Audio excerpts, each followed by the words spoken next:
Game Pass, it's kind of getting cheaper-ish.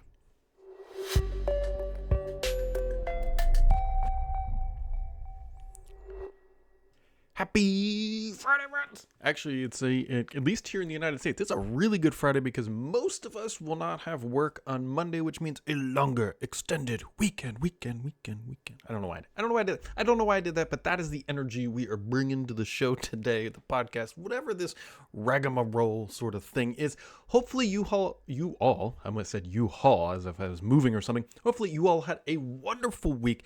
There is a decent amount to talk about this week, especially on the gaming side and Microsoft and Copilot and everything else. And so hopefully everybody had a wonderful week. Let's just dive into the news because we're kicking it off here with a hilarious headline. Microsoft releases Windows backup for organizations. Now, you might say, yeah, this is cool. Here's a piece of thing from Microsoft that's going to back up my computer to help it. No, it actually doesn't back up files. It just backs up your Windows settings. So if you're moving to Entra ID, then you can just back up the settings, migrate, and then reconfigure it that way. It's not actually moving your data. So despite being called Windows backup, it is not backing up your data on Windows. It is backing up Windows configuration files, which is, Microsoft literally has an app called Windows for the Mac side. So just keep in mind that branding and naming has never been their strong point. Not even close. Not even close. Not even close is something that Samsung and does anybody want Copilot on their TV? Here's the thing. Microsoft is going to shove Copilot everywhere and anything just so the brand becomes very synonymous. Now, there's a reason why they're doing that. I'm not saying that Copilot and talking to it isn't eventually going to have features and functionality, but it's like, dude, yeah, you know what I mean? Like, it's like, yeah, like, I just want a dumb TV. I just want a display. I would pay more money for a TV that did not have all this garbage. Just give me a beautiful picture, and that's all you need to do. That is all you need to do. It reminds me of when like Verizon and all these companies tried to become entertainment companies real briefly, and they bought up web properties, and they're like, you know what, just be the dumb pipe that you're destined to be, and it's a really lucrative business. Be a dumb TV. Dumb TVs are going to be I should quit my job and start a new startup called Dumb TVs for You. DTV for you. And it's just high quality displays, $1,000, and you get none of the garbage. And then go do your own thing. There you go. I just started a business model for somebody. So, yeah. Anyways, soon, and soon, if you're unfamiliar with that meme in the world of Microsoft, your Bluetooth audio in Windows is finally not going to suck. This has been a pain in my butt for a very long time. If you'll know exactly what I'm talking about here in a second. If you have a device, a Sony XM, whatever headset, Bluetooth, AirPods, whatever, when you're listening to music, yeah, this sounds fine. But then as soon as you get on, like, say, a Teams call and the audio fidelity cuts quite literally in half and it just sounds like hot garbage, Microsoft is finally fixing that. And they're updating the Bluetooth low energy audio codec and all of that stuff. And so it's going to be called Super Wideband Stereo for LE Audio Voice. And this is going to solve that problem that's been such a pain in the butt. The workaround for this, which I've been using for years, is what you do is you have to go into the hardware profile of the device and disable the microphone permanently. And then you don't have to worry about that. That assumes you have an external microphone.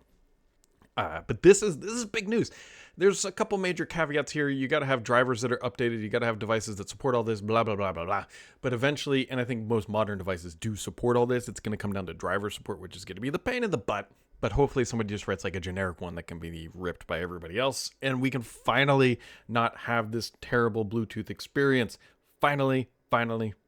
Speaking of voice stuff, Microsoft just released their own models. I believe this is the first time for their voice-related stuff. MAI, or My Voice, I guess, maybe that's how you pronounce it. One and then one preview. They're the same model, but one's a preview and one's not available. Anyways, this is voice to text, or I should say voice generation. I believe it does 1 minute of voice generation on a single GPU. There's still a lot to learn about this, but this is the reason why I bring this up, because models ship every single week. As we all know Microsoft's relationship with OpenAI, we all know how fragile that ecosystem is.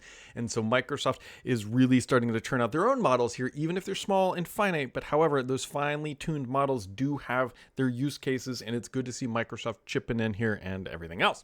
Also, Word is finally going to just start default auto-saving things when you save them into the cloud, and the cloud is going to be the default place you save it. So this is a smart thing. If you've ever lost data from this because it didn't default save into OneDrive, that's going to be solved, and that is a a good thing, and it's more one of those like about time sort of mentality. Although I'm sure some people will complain because, right, they still like local stuff and they don't want it in the cloud.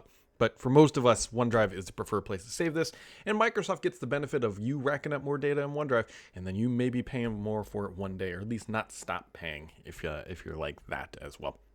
So on to the gaming news of the week. Xbox has shipped a pretty substantial dashboard update. So this is going to enable a bunch of stuff. So you're going to get cross-device play history across everything now. Not just console, but it's going to be across everything, which is actually a really good thing. They're also bringing what they're calling My Apps, or what we should all just call third-party game stores, which is what we're going to be using it for. But that is a very big deal that is coming as well. We also have Gaming Copilot, which I'm sure there will eventually be a use for this. You can ask the Copilot, how do I get past whatever? And there you go. Also, there's also improved controller navigation for the Xbox app on Windows. You can see all this just coming together. I was opining earlier, like one of the things, I would love to build a proper gaming PC to put under my TV and try playing all my Xbox games that I play today, because they're already PC games, they're already Xbox games. I'm not too worried about that.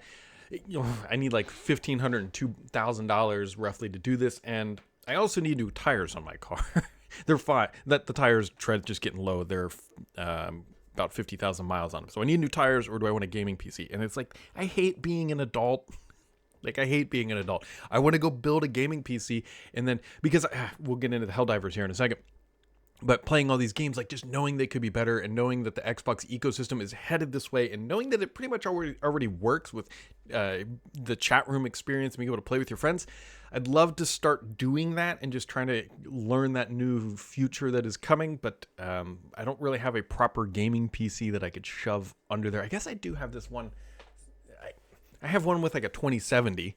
So, and someone's gonna be like, Brad, that's better than my 980. The 980 Ti holds a very soft spot in my heart. The 980 Ti was like, I think I bought that with my first bonus check that I was allowed to just blow, right? But like in that category of like, I became a real human and graduated college, and like the 980 Ti came out, and I got a bonus check at the holiday times. Like, you know what I'm buying? A 980 Ti. Such fun memories. Anyways, I don't know about trying to do it with this PC. I guess in theory it could work. Maybe that would scratch that itch to see if that actually works. I don't know. I don't know enough about it. Maybe I give it a shot. Maybe I give it a swing for the fences. I love tinkering. Tinkering is my favorite thing to do. Anyways, if you are paying for Game Pass and you want to play the cloud gaming, they're now bringing it to pretty much all Game Pass tiers. Which on one side is like, yay, that's good for everybody, more features, but it also dilutes the value of Game Pass Ultimate in some capacity. Also, like the back of my brain is like, I bet they're doing that because not enough people are playing Game Pass, or it wasn't enough a carrot to get people to jump, which would satisfy both demands, that not enough people are playing it and it's not a big enough carrot to get people to upgrade. And so they're bringing it to more people, and they're doing it, quote unquote, for free if you're paying for it. But to me, the pessimist of me just says, like, not enough people are using it. However, I will tell you, I'm not trying to dog on the cloud gaming experience. It's just not materialized in a way that is super high fidelity that makes it worthwhile for everyone. I still firmly believe that it makes a ton of sense for a future Xbox mobile game store on iOS and Android devices, which is coming at some point. Eventually, maybe. They keep telling us it will. But you can imagine that experience where on a phone, you're like, hey, I want to try HellDivers, or I want to try Call of Duty, and you just click it, and then it starts streaming. And yes, it's not perfect, but it would give you enough of a sample of a flavoring for their stores to get people to play. And you could play some games like that. It's just the first-person shooters, which I prefer, and those time-sensitive latency games, they don't work. However, that scenario, mobile and everything else, even the Xbox Store, perfect scenarios for that functionality, which makes a lot of sense. Also, HellDivers 2. Okay, I purchased the Ultimate Premium Pack, and I've bought the game, and I've played it, and it's a good game. Here's the problem. It is not a good game on the Xbox Series S. And by good game, I mean it's rough. Like there's jaggies. It is not an optimized. Optimized shouldn't even be used in the same sentence for HellDivers on the Series S. It's just lacking is the best way to describe it. It works, it plays, you can definitely play it, but it looks last gen at best on the Series S, and that's a bit disappointing. Yes, someone will say, but Brad, you can turn on high quality mode, or I'm playing in performance mode. On high quality mode, it's like no, you can't. You can't. Like, yes, you can in the settings, but like, you can't. And so hopefully there's some patching and updates coming. The game itself is relatively fun. It's a little slow. I got to figure some things out here. I think I'm like a level 6 or 7 at this point. It's only been out for less than a week or maybe a week. I can't even remember at this point. But like, it's too easy. Like, and I got to figure out how you get into better battles and things like that. But I'm giving it a shot. I'm giving that honest college effort, if you will. So there you go. Anyways, it's a game. It's a game from PlayStation. It came over. Oh, by the way, the numbers exploded for usage of it. So it seems like, the meme Xbox players don't buy games or not enough is not true. And then there's that wholesome story that's floating around where PlayStation players who are really high level are jumping into games to help early Xbox players get better loot and everything else. And so that's what gaming should be about. That is what it should be about. Also, things that were announced or talked about this week, which I cannot say without laughing, is that Activision has said they have heard your feedback about skins, and they're going to make it so you can't carry forward your skins. So there's a couple caveats to that. One, it's only for multiplayer. If you're on Warzone, you can keep those Beavis and Butthead skins coming and playing if you want. And we all know that will last right up until Season 1 when they have new skins that you can buy. That is, they're not going to give up. They're making too much money. We all know that. And they're not going to give that up. Why in the heck would they? They don't really care. So maybe I'll eat my shoe here. And anyways, all right, we've got a bunch of good questions into the hopper of the week. I don't know why I always talk like I'm Arnold Schwarzenegger, but we are going to, did I have the right questions here queued up? Yes, we do. Okay, hopefully that doesn't screw things up. I have to be careful when I scroll like that because if I do it when I'm over OBS, it will jack up the mic and screw things up really bad. So anyways, Sydney2K says, recently I was reading tech article on a website that said, this is the only mouse you'll ever need to own. A reply to the article and everything else. He says, is there a piece of tech you wish you had bought a second one of because it was so good to use, but when it wore out and its time was for replacement, you found that the model was no longer being manufactured? So there's a couple things that jump into my head here. One of them I would still tell you to buy, and I believe it's the article it's talking about. The MX Master Series mice, for productivity reasons, best mice ever owned. I have bought multiple of these. I think I've owned just about every generation. The MX Master 4, I almost said Pro 4 is coming out, so it's going to have haptics. I'll hold my tongue on that and see how it plays out. But the MX Master Series mice are phenomenal. Now, when it comes to things that I don't know if you can still buy, but it's still good. So I'm a big fan of the Sony MX. Is it the MX? What is their headset? They're Sony. It's headphones. Okay, yeah. It has X and M, but different order. The 1000 XM3s I have. The 4s are okay. And the 5s, I think there was an issue with the 4s. I'm not as a fan of the 4s. I was a big fan of the 3s. They just seemed, for whatever reason, they lasted longer, and so I don't like the looks of the 5s. So 3s and 4s. 3 was like my golden child. I have a pair of the 4s after the 3s died. And why did they die, you say? Well, have a toddler. Have a small child who picked them up and was using them, even though she wasn't supposed to be. I think she was 4. And the rest is history. And so I ended up replacing with the 4s, and the 4s are just about worn out at this point. I don't know if I can replace the batteries. I bet I could. And then the 5s do not look appealing, so the 6s have been announced, so that the XM3s would probably fall into it. I bet I could find some like old pair on Amazon or something like that. But that definitely falls into that category. There's a lot of keyboards I've used over the years that have come and gone, but nothing really that jumps out at me. And then, the Duos from Microsoft and the Surface Neos that never were. Those were always going to be super interesting devices. Now I'm way off tangent. So, yeah. So, Jay's Gold says, hi, after having an Xbox since 2003, why should I really care about them now? I don't really play first-party games, though I spend about above average time with my Xbox. Xbox doesn't seem to be catering to my needs. Maybe it's because Ubisoft and EA likewise don't cater to me. I'm thinking about I just keep my Game Pass Ultimate and play via TV come next gen. There you go. So my question is, should I care more about next-gen consoles? So there's a lot of things going on here. There's a lot of things. Not that I'm a psychologist here. we're roughly the same age. I can tell if you've had an Xbox since 2003, roughly the same age is my guess. The reality here is that your needs and your desires as a gamer have evolved immensely since you've started playing Xbox. For me, Xbox is a social thing primarily more than a gaming thing, as weird as that is to say. The people that I play with, it's more of bar talk. It's more of let's go screw around, let's go have fun, rather than like what is the actual game we're playing. Like we all picked up HellDivers. We've been doing that. And you know what the best part of HellDivers has been when we accidentally kill ourselves and kill a teammate through an orbital strike or whatever else, or your pod gets smashed or you get shot by the turret gunner. Like that to me is what's fun about gaming, not necessarily the gaming that you're playing. And so I suspect that some of that is related to you. I could be completely off base. Now, why should you care about Xbox? Well, depending on how you've purchased your games, it will also dictate where you can actually play your games. So if you have a bunch of digital titles on Xbox, staying within Xbox ecosystem is a smart choice at this point. That being said, with like this whole PC and Xbox mashing together experience, times are changing. And so you might just be able to jump over to become a PC gamer and not really lose too many of your titles. So why should you care about next gen Xbox hardware? You may not need to. You just need to be paying attention to where's the Xbox app? What can I play through that Xbox app? And am I missing any core games in that Xbox app that would require me to have hardware? So I Hate Passwords No Seriously says, do you believe next gen consoles will have multiple SKUs? Does Sony pull a Series XS move, or does Microsoft maintain the dual SKU approach? Here's my, and this is my sort of personal take here. I think there's only going to be one primary SKU.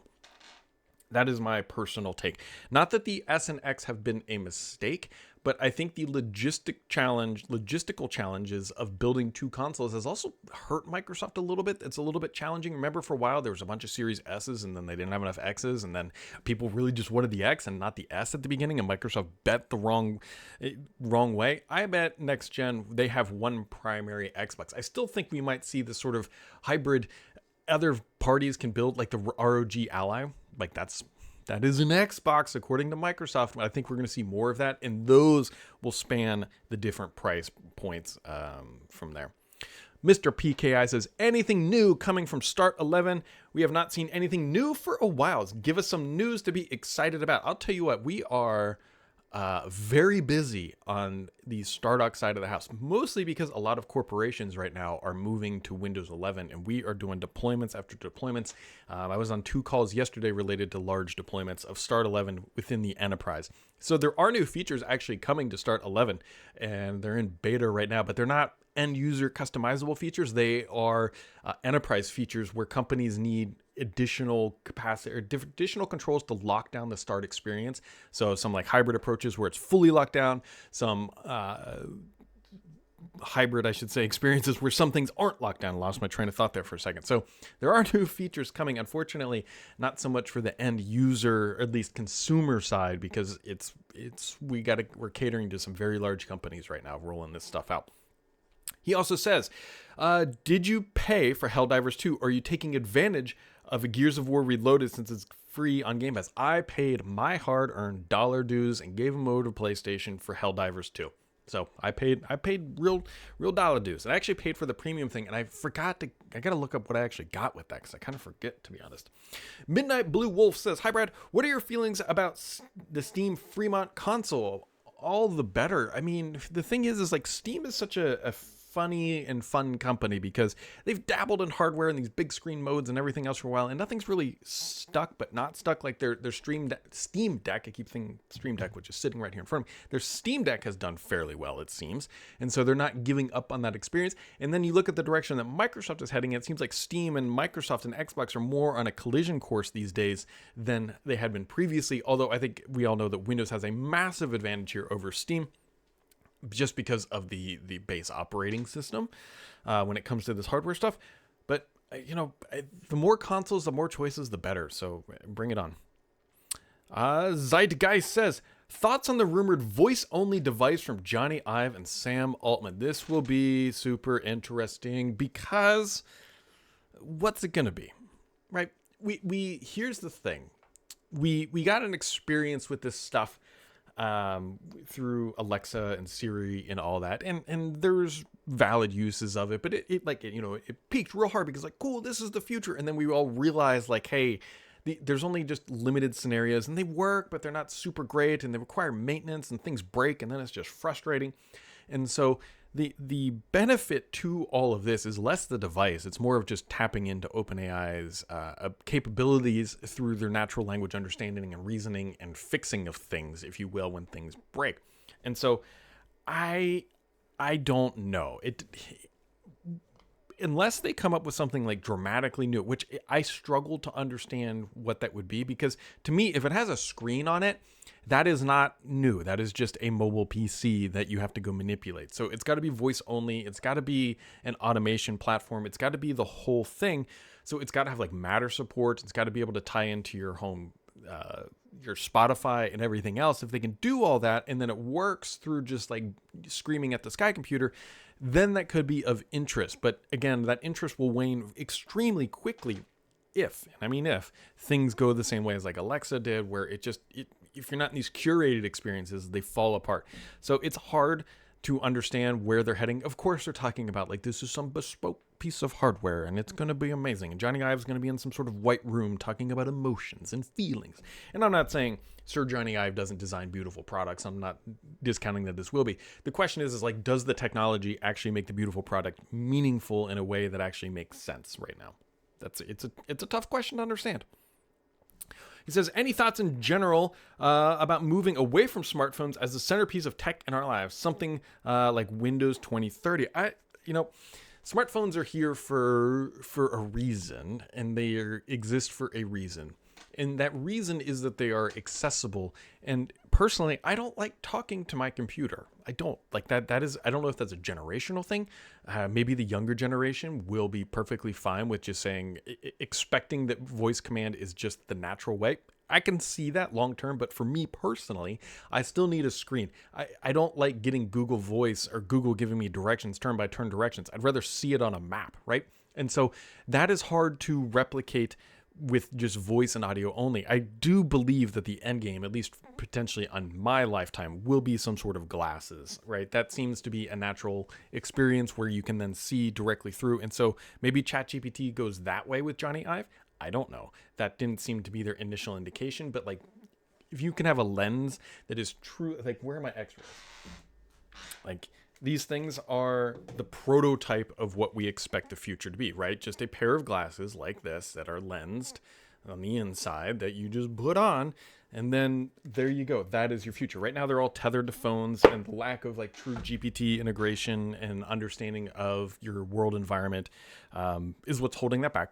And that requires a significant amount of compute or a high bandwidth connectivity, which 5G should be able to do that. But then again, you're going to need batteries. And then do you really want all that RF right by your skull? I don't know enough about RF and skulls to be a leading authority on it.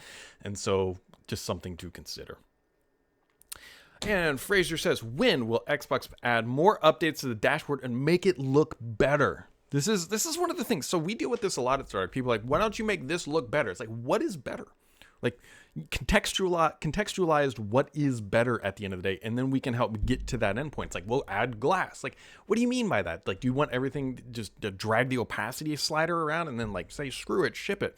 So UIs are very expensive to design and even more expensive to implement. And so, because you have to think through literally everything. What happens when like you say, make it prettier, and it's like, okay, well, this is what it looks like. What happens when you put a mouse cursor over it? What happens when you click?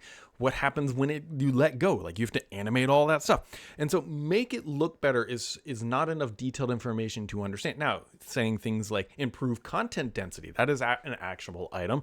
Remove ads. We all know what that is. Like, allow me to add more pinned games. That works round the corners, right? Add better drop shadows. Remove drop shadows. Increase opacity. Like, these are all things that are actionable at the end of the day, because things that look good in UX, first off, you have to be able to implement them. Not always implementable, if that's even a word, but it has to be functional too. And it can't just be functional at 1080p, 4K, and everything in between. Not that there's really much on the TV side. So anyways, I'd love to know, Fraser, what specifically you mean by make it look better, and then maybe we can try to work through some of that.